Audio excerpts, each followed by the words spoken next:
नमस्कार प्रणाम।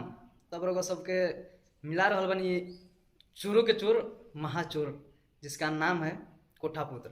जी हाँ, रउआ सबके बतला दी कि कोठापुत्र के कहा नाम से पावर स्टार पवन भैया भोजपुरी के लिए कुछ नहीं किए हैं। तो इस मैटर को लेकर हम आज क्लियर करेंगे और आज कोठापुत्र को समझाने की कोशिश करेंगे कि बेटा, तुम जब भोजपुरी इंडस्ट्री में जन्म नहीं लिया था ना, उससे कितने साल वर्ष पहले से पवन भैया भोजपुरी के लिए काम कर रहे हैं, भोजपुरी को आगे बढ़ाने के लिए काम कर रहे हैं। शायद तू भूल गया है कि तुम एक ब्राह्मण कुल से है। मुझे नहीं लगता है कि तुम ब्राह्मण कुल से है। तो आज इसी मुद्दे पे हम बात करेंगे और आप सबको हम बता दें कि कोठापुत्र बोले हैं।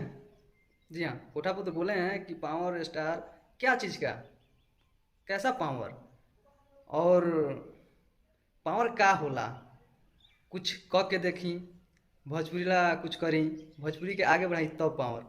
ई कहा नाम बा चोरों के चोर महाचोर कोठापुत्र के। तब रउआ सबके बतला दी कि कोठापुत्र से हमारा तो कोनो मायने नहीं खे, लेकिन ये माधर जात के कुछ समझ में नहीं के आवत कि जब जन्म ना ले रही तब से पावर स्टार पवन सिंह कहालन, भोजपुरी के बादशाह कहालन। तब रउआ सबके बतला दी कि सब डिप्रेशन में चल गई बस। काहे कि पवन भैया के सॉन्ग इतना लगातार आ रहल बा और सब सॉन्ग के इतना बवाल व्यू, बवाल भाई रिकॉर्ड बन रहल बा, तो इस सब डिप्रेशन में चल गए बा और गाना लिखल छोड़ के कोठापुत्र अब चमचई पे उतर गए बा कि एहू से कुछ वो सब के मार्केट डाउन होके और हमर गाना आगे बढ़े। तो गाना तो चोरी कल एक कामे बा, गाना चुरावल एक काम बा, लेकिन अभी के डेट में डिप्रेशन में चल गए बा, केकरो चोरी नहीं कर पावत।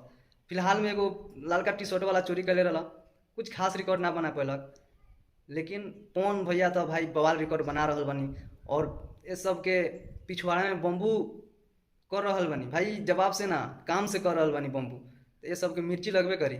बस रउआ सबके काम बा पवन भैया के सपोर्ट कैल, उनका गाना के प्यार आशीर्वाद दिहल, बस ज़्यादा कुछ ना बोले। ये रंडी के औलाद के का बोली, हम बार बार एक पर वीडियो बनावल हम ना चाहिए कि हाँ ज़्यादा कंट्रोवर्सी में और ज़्यादा विवाद में वीडियो बनाई। रउआ सबके अपन आशीर्वाद पावर स्टार पवन भैया पे बनैले रही। मिलता है नेक्स्ट वीडियो में, तब तक के लिए नमस्कार, लव यू ऑल।